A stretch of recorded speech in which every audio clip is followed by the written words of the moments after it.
Africa Radio, le grand débat avec Francis Laloupeau. Bonsoir à toutes et à tous, bienvenue dans le grand débat, merci d'être avec nous, merci de votre fidélité. Le grand débat, les grands faits de l'actualité en Afrique, en Europe et dans le monde, commenté, analysé, débattu chez Africa Radio. Nous sommes ensemble jusqu'à 19h, heure de Paris, 17h temps universel. Et pour nous faire part de vos commentaires, gardez vos bonnes habitudes, allez donc sur notre page Facebook, c'est facebook.com/le grand débat. Africa Radio, le grand débat avec Francis Laloupeau. Le grand débat aujourd'hui en RD Congo, le mandat du président Tshisekedi à l'épreuve du procès de Vital Kamerhe. Quel sera l'impact du procès dit des 100 jours sur le mandat du président Félix Tshisekedi, ce dernier étant demeuré silencieux face à un événement judiciaire mettant en cause son directeur de cabinet et principal allié politique Vital Kamerhe. Quelle sera la configuration politique au sein de la présidence congolaise au lendemain de ce procès? Quel sera le climat politique au sein de la coalition aux commandes de l'État alors que les Congolais retiennent leur souffle dans l'attente du verdict qui sera prononcé ce 20 juin? C'est bien une nouvelle étape du quinquennat de Tshisekedi qui s'annonce avec de nombreuses interrogations sur le pacte de gouvernement entre le camp du dirigeant congolais et celui de son prédécesseur. À quoi ressemblera la suite de ce mandat au fragile fondement? C'est la question au cœur de ce grand débat. Nous en parlerons avec nos invités dans quelques instants. L'émission est réalisée par Hugo Vallière. Le grand débat, Africa Radio. Retrouvez également le grand débat sur facebook.com/le grand débat. Nos amicales salutations aujourd'hui à ceux qui nous écoutent aux quatre coins du monde, notamment à Berlin, à Kinshasa, à Lubumbashi, à Abidjan, à Washington DC, à Édimbourg ou encore à Montréal ou encore à Moscou. Bienvenue à nos nouveaux amis sur notre page Facebook. Le grand débat, analyse, décryptage, coup de gueule, commentaires, le grand débat sur Africa Radio. Vital Kamerhe, directeur de cabinet du président congolais Félix Tshisekedi et ses deux co-prévenus seront fixés sur leur sort ce 20 juin. Vital Kamerhe encourt 20 ans de travaux forcés selon les réquisitions du procureur, une peine lourde qui pourrait signer la fin d'une carrière politique. Quel sera l'impact de ce procès hors norme sur la suite du mandat du président Félix Tshisekedi? Explication avec nos invités que nous accueillons à présent au téléphone. Depuis Kinshasa, Félix Kabala, représentant de l'UDPS, l'Union pour la démocratie et le progrès social, conseiller du président Félix Tshisekedi. Félix Kabala, bonsoir. Oui, bonsoir, monsieur Francis Laloupeau. Merci d'être avec nous également, notre confrère Edmond Izouba, journaliste, coordonnateur de objectifsinfo.cd, analyste politique. Edmond, bonsoir. Bonsoir et merci de l'invitation, Francis Laloupeau. C'est un plaisir. D'ailleurs, Edmond Izouba, un mot sur votre, quelques ennuis judiciaires que vous avez connus le mois dernier. Alors, tout est entré dans l'ordre, je crois, puisque vous avez été lavé de toutes les accusations portées contre vous par des membres du bureau de l'Assemblée provinciale de Kinshasa, qui avaient déposé une plainte pour diffamation contre vous et deux autres confrères. Tout va bien désormais? Oui, absolument. C'était donc trois confrères. Il y avait Edmond Izouba, il y avait Yves Bouya de CNews et notre confrère présentateur de l'émission Bossolo la politique. L'avocat général de la République nous appelait donc le procureur près la cour d'appel de Kinshasa-Gombe. Nous avons répondu et voilà, les faits n'ont pas été avérés vrais d'après les accusations. Nous avons été relatés et jusqu'à présent, rien n'a été signalé du côté de la justice ni une quelconque invitation. Donc c'était de faits qu'on pouvait qualifier de faits bénins. Mais quand même, on a fait cet exercice de comparaître et nous avons aussi senti qu'il y avait une différence à l'époque où les journalistes comparaissaient, partaient pour comparaître et soit au cachot placé sous mandat d'arrêt provisoire. Le contraire a été avéré après plus d'une dizaine d'années, donc c'est ça. Bon, écoutez, l'important c'est que tout ça se soit terminé, que l'épilogue soit plutôt positif et heureux. Et nous accueillons également pour cette émission, je ne le vois pas inscrit sur mon écran, mais je suppose qu'il nous entend, Papi Tamba, bonsoir Papi Tamba, bonsoir. Bonsoir. Donc, le communicateur du Front commun pour le Congo, le FCC, vous êtes également depuis Kinshasa, merci beaucoup d'être avec nous. Alors, je vais commencer avec vous, Edmond Izouba, rapidement, est-ce que vous pouvez nous dire quel est le sentiment dominant aujourd'hui au sein de l'opinion après les audiences du procès et aussi dans l'attente du verdict le 20 juin prochain, samedi prochain, donc Edmond? Alors, ici à Kinshasa, beaucoup étaient donc assoiffés de suivre ces procès de Vital Kamerhe parce qu'il faisait bien longtemps qu'un acteur politique d'envergure, leader d'un parti politique soit-il, comparaître devant la justice et pour de faits aussi graves que de corruption, des blanchiments des capitaux, mais aussi des détournements des deniers publics. Alors, l'opinion attendait aussi un procès pédagogique parce que avant, c'était une sorte de clameur publique sur les réalisations des 100 jours du président de la République. Aussi parce qu'il y avait trop de rumeurs autour de chefs d'accusation de Vital Kamerhe. On parlait de détournement de plus de 370 millions de dollars qu'on n'a pas entendu tout au long du procès. On parlait aussi de détournement de 220 millions, et ainsi de suite. On parlait saut de mouton, un peu, c'était comme ça des rumeurs dans les réseaux sociaux. Mais le procès a permis quand même de fixer l'opinion sur le motif et le nombre d'accusations contre Vital Kamerhe. Donc on a remarqué qu'il y avait plus on avançait par ce procès que la population voulait bien qu'il soit télévisé, plus on avançait et plus la clameur diminuait et que l'information objective, je dirais, l'information vraie a été donc donnée et tout le monde a suivi. Et aujourd'hui, les chefs d'accusation de Vital Kamerhe sont connus et que ça diminuait quand même la teneur de rumeurs et puis voilà la clameur qu'il y avait tout autour. Nous pouvons aussi dire que pendant ce procès de Vital Kamerhe, nous avons aussi remarqué une accélération des travaux de 100 jours, notamment le saut des moutons de Boulevard qui est donc terminé et d'autres pourront donc finir d'ici 30 juin. Voilà, donc ce qui permet à ce que directement double regard sur ce procès qui en même temps donne satisfaction côté réalisation et de l'autre côté on attend la maison préfabriquée qui a connu beaucoup de procédures irrégulières d'après ce qu'on a tous suivi, mais du moins ça a permis quand même à clarifier l'opinion avant les jugements du tribunal grande instance de Kinshasa-Gombe. Le verdict donc pour samedi prochain. Vous nous dites donc Edmond Izouba, c'est assez intéressant et étonnant. Voilà, ce procès aurait été finalement aussi un accélérateur des travaux des infrastructures des 100 jours du président Tshisekedi. Félix Kabala, je me tourne vers vous. Comment peut-on interpréter justement le silence du président Félix Tshisekedi au cours de ce procès dit des 100 jours? Est-ce que Tshisekedi a tourné le dos à son directeur de cabinet, celui avec qui il était quand même parti à la conquête du pouvoir? Quel est son état d'esprit face à cette situation, Félix Kabala, vous qui êtes le conseiller du président? Merci beaucoup, Monsieur Laloupo, et je tiens d'abord à saluer mes compatriotes congolais avec qui ils sont co-débatteurs avec moi sur votre plateau Africa numéro 1. Et j'aimerais vous dire d'entrée de jeu d'abord que le président de la République, sur la radio, excusez-moi, à la radio, Africa Radio, bien sûr, Africa numéro 1. Donc, d'entrée de jeu, le président de la République reste d'abord imperturbable et le président de la République ne peut s'immiscer dans les affaires de la justice ni les commenter. Alors, moi, j'aimerais aborder cette affaire sous 3 angles. Le premier angle sur ces dossiers de la saga affaire 100 jours, le procès de 100 jours, où les parties impliquées sont connues de tous et sont très bien médiatisées. La personne la plus principale connue de tous, c'est les directeurs de cabinet du chef de l'État, la personne de M. Vital Kamerhe. 3 angles sont très importants à retenir pour ce procès.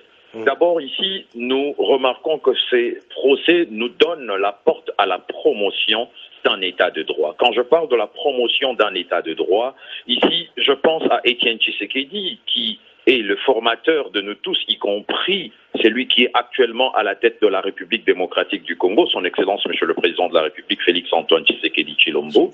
Et le deuxième angle, c'est l'indépendance de la justice. Quand je parle de l'indépendance de la justice, c'est la revalorisation de la République, et on remarque que la justice joue son rôle d'une manière très très indépendante.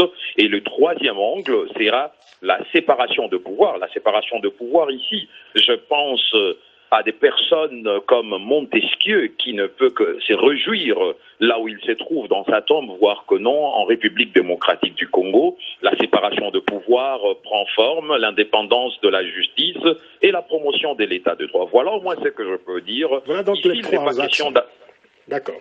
Voilà au moins les trois axes. Vous pourriez, Félix Kabala, compléter vos trois axes par un autre aussi. C'est l'aspect politique quand même de cette situation, parce que Vital Kamerhe n'est pas n'importe qui. C'est l'homme qui a été à la conquête du pouvoir avec Félix Tshisekedi. C'est son directeur de cabinet.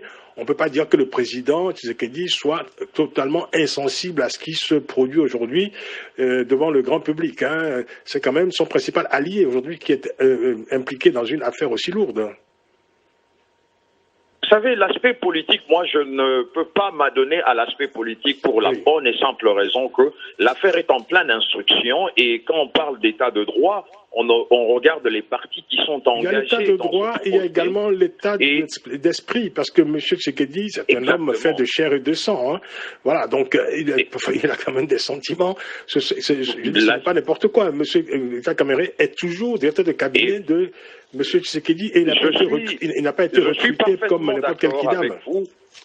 M. Vital Kamerhe, pour qui j'ai un respect profond, n'est pas n'importe qui dans notre pays. C'est un acteur politique connu de tous.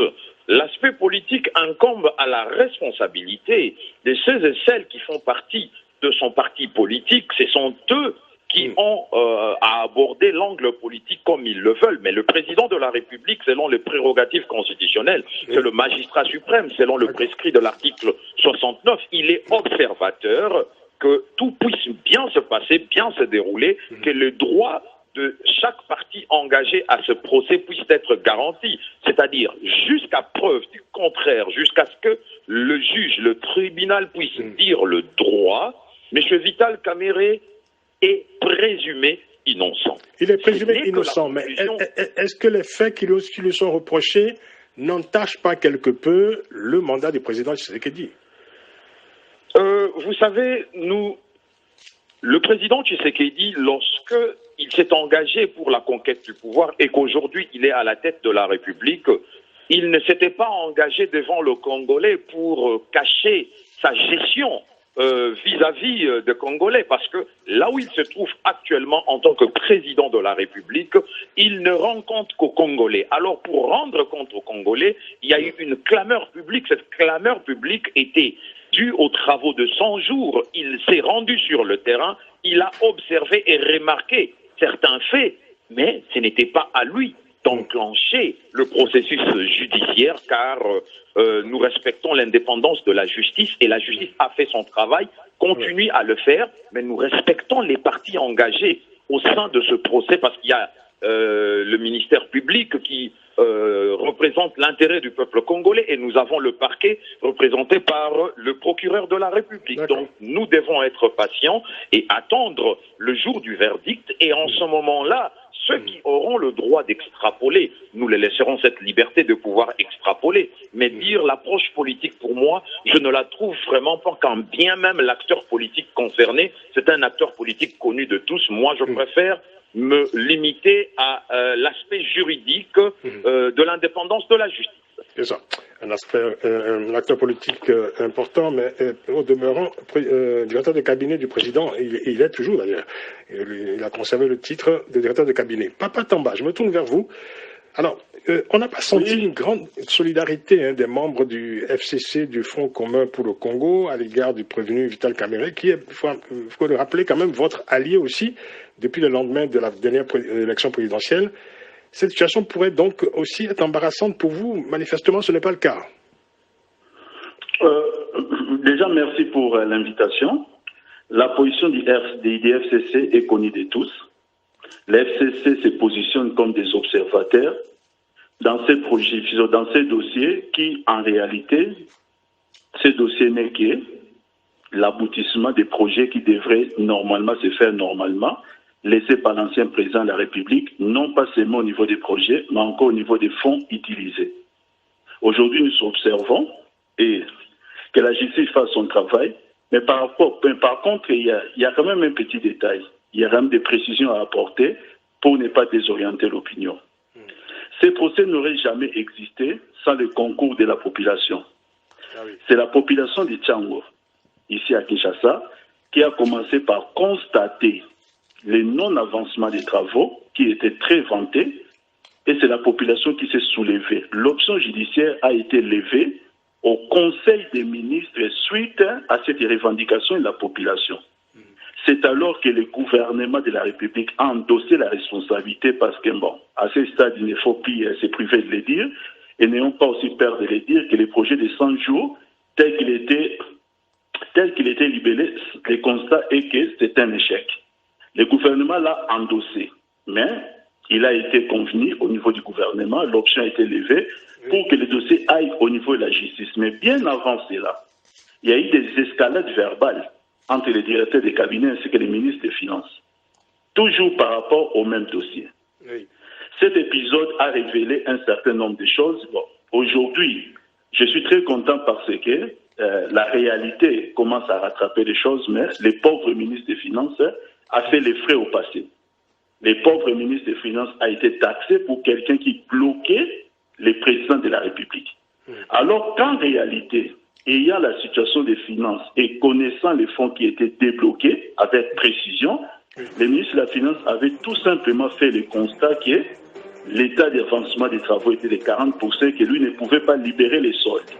Il a eu droit à des invectives et la pression de la population a fait qu'aujourd'hui, nous assistons à ces procès.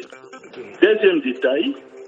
Deuxième détail, mon cher Papi Tamba, on va marquer une pause obligatoire. Hein. On revient juste après, vous allez pouvoir reprendre donc votre propos. Ne partez pas, tout de suite. Africa Radio, le grand débat avec Francis Laloupeau. C'est le mandat de Félix Tshisekedi à l'épreuve du procès Vital Kamerhe. Quel sera l'impact du procès dit des 100 jours sur le mandat du président congolais Tshisekedi? Nous en parlons avec trois invités au téléphone depuis Kinshasa. Félix Kabala, représentant de l'UDPS, l'Union pour la démocratie et le progrès social, conseiller du président Félix Tshisekedi. Edmond Ijouba est avec nous, journaliste, coordonnateur d'objectif-info.cd, analyste politique. Et Papi Tamba, communicateur du Front commun pour le Congo, le FCC, la coalition de l'ex-président Joseph Kabila. Je vous redonne la parole, mon cher Papi Tamba. Vous avez donc un deuxième point à préciser, hein, pour qu'on comprenne bien, évidemment, la situation aujourd'hui dans ce contexte. Merci beaucoup. Oui, s'il vous plaît. Merci beaucoup. Le deuxième détail fait suite au dernier jour de ces procès, c'est-à-dire avant les plaidoiries des avocats. Nous avons observé une sorte de balance de courrier des cabinets ainsi qu'un conseiller du président de la République. Je dois le dire très honnêtement que cela n'a pas honoré la République. C'est là maintenant que je me pose des questions sur la publicité des débats. D'abord, c'est faux de dire que c'était le peuple congolais qui, dans son ensemble, avait demandé la publicité de ces débats. C'était une demande expresse du directeur des cabinets du président de la République. Je me rappellerai encore que les audiences ont été retransmises par la télévision. Pourquoi vous le regrettez? C'était sur demande du prévenu, directeur des cabinets Kamerhe, c'était sur sa demande. Et les premiers jours, le fait même que les camions de la RTNC est arrivé un peu en retard, ça a failli créer quelques incompréhensions. Oui. C'est là que moi, je ne comprends pas certaines accusations portées contre le président de la République. Moi, je crois que le président de la République doit être mis tout simplement à côté de ces dossiers, ou même, comme l'a dit le conseiller Kabala, nous pouvons les considérer comme étant au-dessus de ces débats. Peu importe les rapports qu'il peut avoir avec les directeurs des cabinets, mais je ne vois pas à quel niveau nous pouvons l'impliquer. Oui. Mais les directeurs des cabinets, dans ces éléments de défense, à plusieurs reprises est revenu sur le nom du président de la République C'était maintenant pour montrer que lui agirait sous ordre du président de la République. Non, nous avons attendu jusqu'à la fin du procès qu'il puisse faire les déballages qui étaient tant vantés, on ne l'a pas vu. Oui. Il y a une fonction que nous devons préserver, c'est la fonction présidentielle. Il y va de l'intérêt de tous les Congolais. Oui. Je crois qu'aujourd'hui, à ce stade, puisqu'il est établi clairement qu'il n'y a pas eu de déballage et que le président de la République n'est pas parti lié par rapport à tout ce qu'on peut reprocher au directeur des cabinets, alors que la suite du dossier, parce que tout naturellement, si le directeur des cabinets est condamné, je sais qu'il va essayer de faire appel par rapport à ça. Alors, quelle est la suite de ce dossier, même au niveau de la communication par rapport à nos alliés de l'UDPS et aussi par rapport même à nos amis de la présidence, c'est de ne plus jamais mêler les présidents et publics dans ces dossiers parce que ces dossiers ternissent l'image de la République. Voilà. D'accord. Alors, avant d'écouter Edmond Izouba, Papi Tamba, on a consacré des émissions, des éditions, plusieurs éditions du grand débat à ce dossier. Certains ténors du FCC se montrent soit indifférents, soit il y a ceux qui ne cachent pas leur satisfaction de voir la justice faire son œuvre aujourd'hui dans votre pays. Pourtant, permettez-moi évidemment d'insister là-dessus, pourtant, quand vous étiez, vous, au pouvoir, jamais la justice ne s'est penchée sur le cas d'individus soupçonnés de malversation financière. Alors, comment vous expliquez aujourd'hui que le FCC se rallie aussi soudainement aux vertus de la lutte contre la corruption? Les dossiers judiciaires dans notre pays. Ce n'est pas parce qu'il n'y a pas eu de publicité autour de certains dossiers. Bien entendu, il y a certains dossiers qui sont sortis par des non-liés qu'on va penser que la justice naît aujourd'hui dans notre pays. Ça, c'est faux. Nous ne parlerons pas de la justice dans notre pays avant même de construire les différents instruments de la justice. Et il y a quelqu'un qui l'a fait. Aujourd'hui, nous parlons de la justice dans notre pays qui n'existait pas avant l'arrivée du président Kabila. Et aujourd'hui, ici, nous avons toutes les branches de la justice prévues par la Constitution qui peuvent fonctionner dans notre pays. Ça a été créé. Maintenant, le problème qui est là, c'est au niveau de la conception même de l'état des droits. C'est une grave erreur de considérer que l'état des droits doit se limiter dans les dossiers judiciaires. Sous d'autres cieux, les dossiers judiciaires ont tout simplement été utilisés pour des fins politiques en fait de nuire à certaines personnes. Si c'est ça la définition de l'état des droits, sincèrement, je me trouverais dans une position où je serais ébahi. Aujourd'hui, ce que nous devons comprendre, que l'état des droits doit consacrer d'abord des principes de respecter la Constitution, de respecter les principes mères, des principes de base qui doivent régir les bons fonctionnements des institutions. Et c'est tout l'inverse que nous assistons dans notre pays. Nous ne sommes pas ici, dans votre émission, pour commencer à parler des faits qui manifestement violent la Constitution. Nous avons vu une ordonnance, par exemple, qui a fixé l'ordre du jour de l'Assemblée nationale. On ne va pas me dire que c'est ça l'état des droits. L'état des droits résumé cela par des dossiers judiciaires, c'est une mauvaise approche. Comme je viens de dire que des dossiers judiciaires sous d'autres cieux, et peut-être que chez nous ici aussi au pays, ça peut aussi se faire, que cela soit un instrument ou un vecteur pour nuire à la vie de certaines personnes. Donc ce n'est pas ça l'état des droits. D'accord. Edmond Izouba, dites-moi, cher confrère, est-ce qu'après ce procès, on pourra continuer à la présidence de la République à gérer les affaires courantes comme si ce procès n'avait jamais eu lieu? Ok, d'abord, ce qu'il faut retenir aussi dans ces procès, ça c'est un aspect politique important, c'est que M. Vital Kamerhe, qui est aujourd'hui jugé, n'a jamais été suspendu par son chef direct, qui est donc le président de la République. Il n'existe aucune décision de la présidence les suspendant de son poste, et ça met juridiquement ou politiquement les juges en difficulté de juger un directeur de cabinet. Nous connaissons le poids de Vital Kamerhe, un acteur important de la classe politique ici en RDC. Les juger sans son chef, ça laisse un peu des doutes dans la tête des juges. Aussi, il faut savoir qu'il y avait un juge qui a commencé donc ce procès et qui est donc décédé par la suite. Nous attendons les résultats de son autopsie. Donc, il y a des doutes aujourd'hui, même dans le procès en termes d'irrégularité soulevées par les avocats pendant la plaidoirie. Et puis, il y a des doutes parce que la célérité avec laquelle ces procès, nous avons tous suivi la plaidoirie. Comment ça s'est passé, je n'ai pas de reproche à faire de notre organe judiciaire.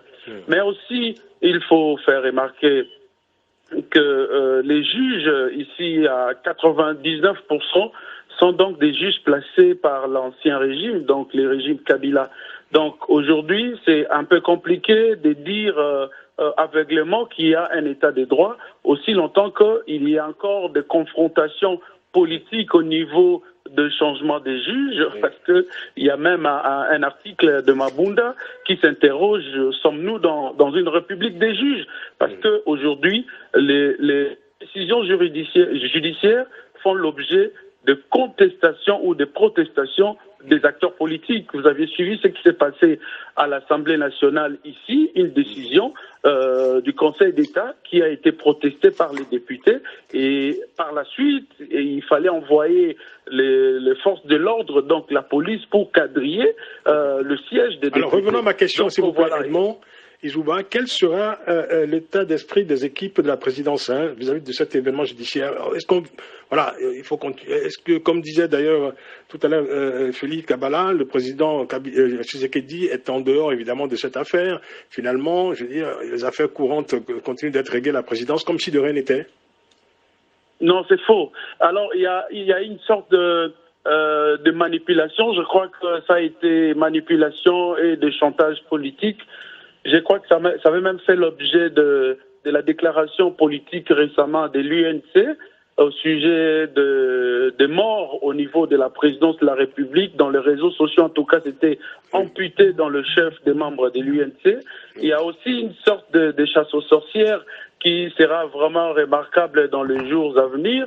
Nous sommes en train déjà de les contester, de les constater, parce que certains cadres de l'UNC soutiennent des positions qui sont contradictoires au président de la République. Il y a une sorte d'opposition qui ne dit pas encore son nom.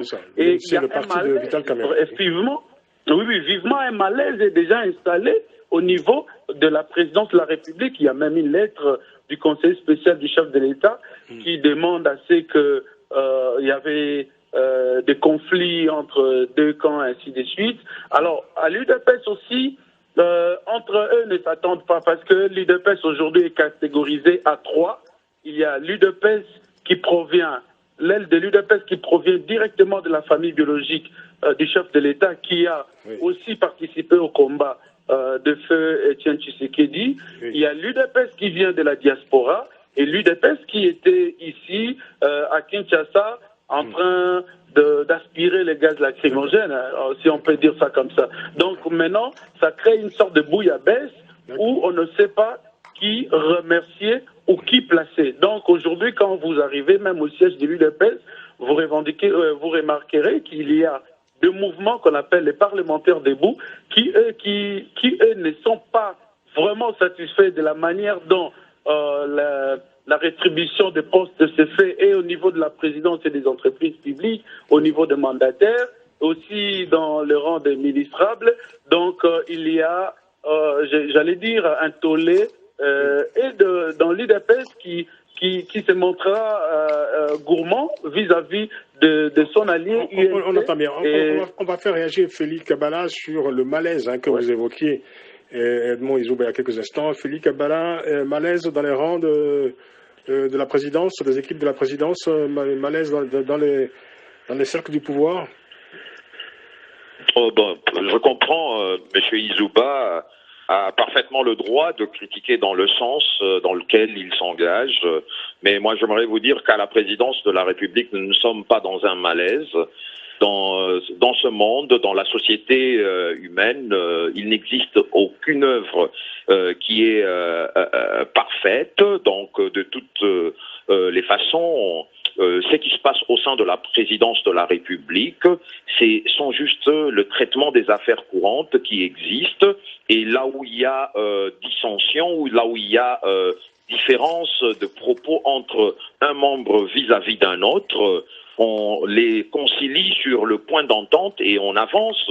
Mais il n'y a pas ces comme le décrit M. Izouba. Je respecte son point de vue, mais il faut être de la boîte pour comprendre la réalité et non recevoir ce qui sort de la boîte par Mais très concrètement, Félix Kabala, est-ce que le président Tshisekedi n'est pas amené ou ne sera pas amené au cours des prochaines semaines à donner des gages supplémentaires aux membres de l'UNC, le parti Vital Kamerhe, pour les conserver dans la coalition face au FCC?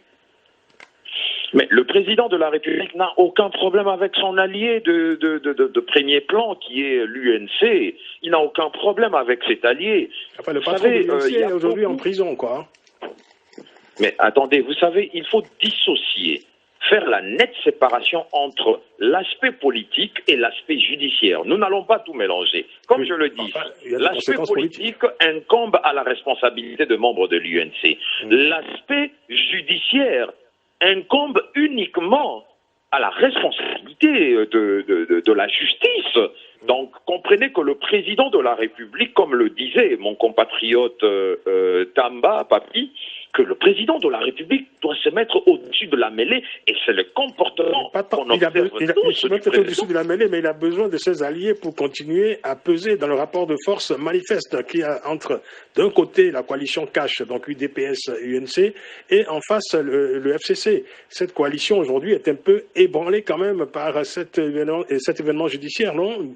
Reconnaissons-le. Je ne pense pas, M. Laloupo, vous avez tout à fait raison de poser votre question dans ce sens, voilà. Mais je ne pense pas politiquement parlant que le président, la coalition puisse être ébranlée. Comme je le dis ici, si ce sont nos partenaires qui prendront cette position, ils sont libres de la prendre. Mais ce que nous constatons est que la coalition reste intacte, le président de la République en garantit même la solidité, et je ne vois pas par où nous devons ouvrir cette porte, quand bien même il existe une affaire en justice qui est une affaire qui est centrée autour d'une personnalité très célèbre au sein de la République, en la personne de M. Vital Kamerhe, que je comprends. Je comprends aussi les sentiments des uns et des autres, surtout les membres de l'UNC, c'est tout à fait normal, mais ils doivent apprendre à faire la différence entre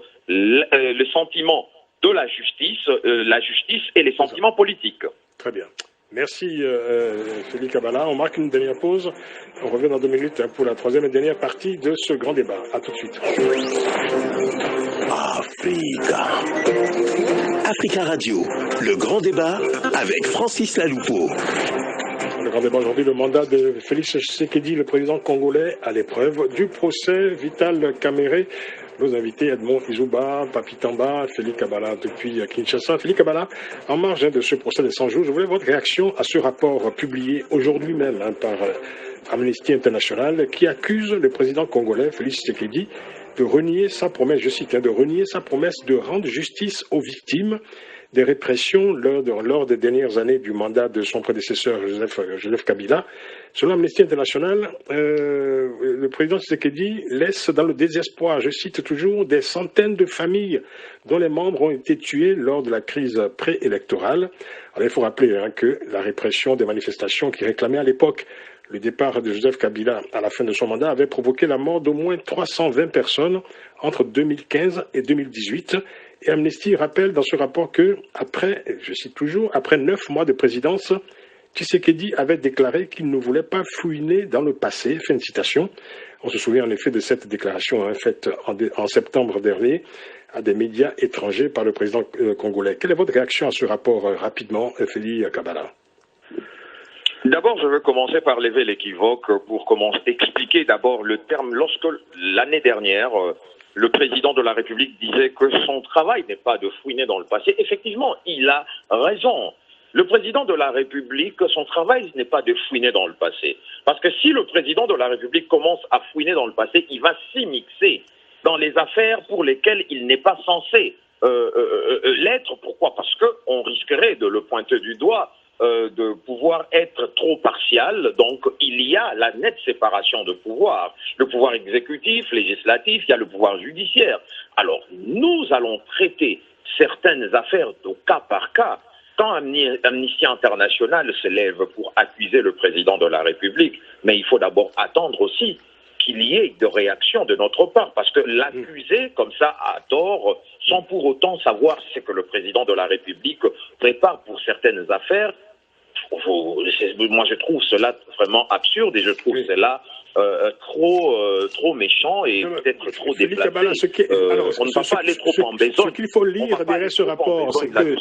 Ce qu'il faut lire derrière ce rapport, c'est que dans les rangs de l'UDPS, certains chantent les vertus de la lutte contre la corruption, de la lutte contre l'impunité, et le sentiment, évidemment, qui est partagé par certains Congolais, c'est celui consistant, comment dire, c'est le sentiment que cette lutte contre l'impunité serait sélective de votre part.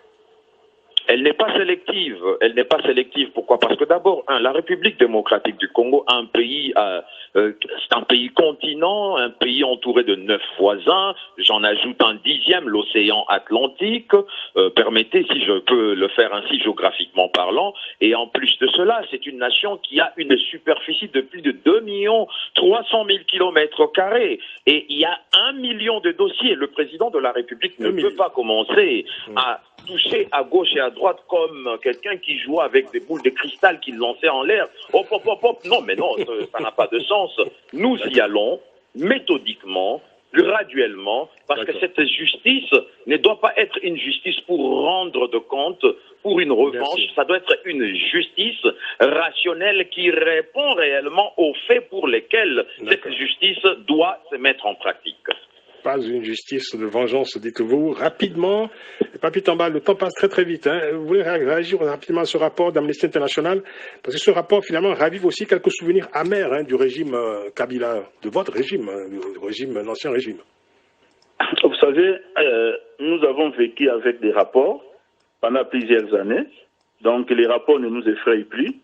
Parce qu'en fait, le mot est assez clair. Nous parlons des rapports et dans ces rapports, nous voyons un œil politique de ceux-là qui cherchaient à manipuler. Il y a quand même quelques centaines de personnes qui cherchaient à tuer. Nous sommes habitués avec des rapports. Oui. Vous savez, c'est très simple. C'est très simple, c'est qu'un rapport devient un dossier judiciaire lorsque les faits sont établis. Et quand c'est un dossier judiciaire, on entend les parties. Donc c'est très simple, nous sommes très sereins par rapport à ça. Mais moi, je voulais profiter, avant de conclure, par rapport à l'objet même de notre émission. Absolument. Je voulais parler de ce que je pourrais appeler, de mon point de vue, fautes commises par les directeurs des cabinets, dans le cas de ces dossiers, ce qui pouvait mettre à mal la coalition pour rien du tout. La première chose, c'est, je ne sais pas jusqu'à ces jours pourquoi il se montre pas élégant pour démissionner, et même pourquoi il n'a pas fait avant, pour que le président de la République ne soit pas indéfiniment cité dans un dossier qui est assez sale. Ça, c'est la première chose. La deuxième chose, c'est par rapport à la publicité des débats. En faisant la demande de la publicité des débats, il a essayé de jeter un pavé dans la mare. C'est-à-dire, dans l'opinion, tout le monde pensait qu'il y aurait des déballages, non pas des déballages contre Papi Tamba, mais qu'il y aurait des déballages contre la personne du président de la République. C'est une façon de désacraliser la fonction présidentielle. Nous, au niveau du FCC, nous ne sommes pas comme nos alliés qui hier pensaient qu'un président de la République pouvait être jeté en pâture comme ça. Nous avons le sens du respect à devoir au président de la République. Et à la fin, il prend la parole, il dit que c'est encore le président de la République qui est visé dans ces procès. Je ne comprends pas toutes ces actions directes des cabinets. Je crois que nous attendons bien entendu les prononcés du jugement. Je me dis que je ne sais pas s'il sera condamné, s'il le sera, il fera appel, mais qu'il change un peu de politique ou qu'il change tout simplement sa façon de se défendre. Il ne faudrait pas qu'il y ait des choses qui puissent mettre à mal la coalition. Je pense que les faits sont individualisés. Ce n'est pas l'INC qui est mis en cause, c'est le directeur des cabinets Vital Kamerhe. Il peut bien démontrer son intégrité, il peut bien manifester, bien démontrer peut-être qu'il est innocent, sans pour autant jeter les pavés dans la mare ou essayer de créer les troubles dans l'opinion pour rien du tout. Parce que jusqu'à ce jour, je reste sur ma soif de savoir pourquoi il a jeté cette idée dans l'opinion avec la publicité des débats où les gens pensaient qu'il y avait des déballages si la personne du président de la République et son parti politique, du moins certains zélés de son parti politique, ne se sont pas privés de raconter des histoires que nous avons tous suivies dans les médias, principalement dans sa propre chaîne, où ils ont même cité de façon sibylline certains noms, ou même les noms de certaines mamans. Je ne vais pas être très précis pour ne pas pour ne pas clairement dire les choses, mais je trouve ça un peu, je ne trouve pas ça correct. Et à tous ceux qui ont suivi évidemment les débats. On arrive à la fin de l'émission Edmond Izouba. Très rapidement, en conclusion, on voit bien en écoutant Papi Tamba, Félix Kabala, que la coalition est quand même bien réunie derrière le président Tshisekedi comme un seul homme. Et pour les acteurs politiques congolais, c'est moi qui dois rien. Je ne sais pas qui parle, c'est Edmond Izouba à qui j'ai posé la question pour conclure rapidement en 1 minute. Hein.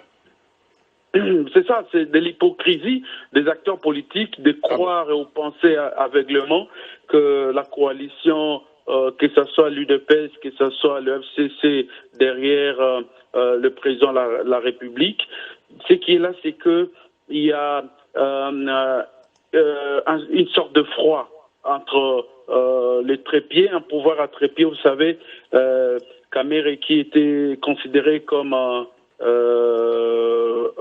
je dirais le moins par rapport à ces trois, donc Félix Tshisekedi et Joseph Kabila. Peut-être nous ne savons pas, c'est quelqu'un aussi qui surgit ou ressurgit pendant que la population l'étend le moins. Mais je voulais quand même marquer quelque chose par rapport à... En 20 secondes, c'est la fin de l'émission. Edmond, rapidement. Oui, les rapports de l'Amnesty International. Vous savez, aujourd'hui, Félix est en difficulté de juger Joseph Kabila parce que aujourd'hui, nous avons comme l'impression qu'il a oublié que son pouvoir a été gagné au prix du sang. Et quand on parle de sang aujourd'hui, on voit les martyrs qui sont tombés pendant le pouvoir de Kabila. Et aujourd'hui, nous savons qu'est-ce qui se passe aujourd'hui dans la coalition au pouvoir entre Kabila et Félix Tshisekedi. Donc un rapport comme ça ne peut que mettre en difficulté Félix Tshisekedi. Merci, et vous voyez aujourd'hui, la justice est vraiment sélective dans notre pays. On vous réinvitera la semaine prochaine avec grand plaisir. Si vous êtes disponibles, messieurs, Félix Kabala, Papi Tamba, Edmond Izouba, on vous réinvitera au lendemain du verdict justement de ce procès. Verdict donc prévu pour le 20 juin, samedi prochain. Donc merci beaucoup Félix Kabala, merci Papi Tamba, merci à Edmond Izouba, vous intervenez tous depuis Kinshasa, on vous en remercie. Merci à toute l'équipe du Grand Débat, à Hugo Vallier qui réalise 16 émissions quotidiennement que vous pouvez réécouter sur notre site africaradio.com. Bonne soirée à toutes et à tous. À l'écoute d'Africa Radio, rendez-vous demain pour une nouvelle édition du Grand Débat. Et d'ici là, prenez grand soin de la beauté des choses. Essayez en tout cas, encore et encore.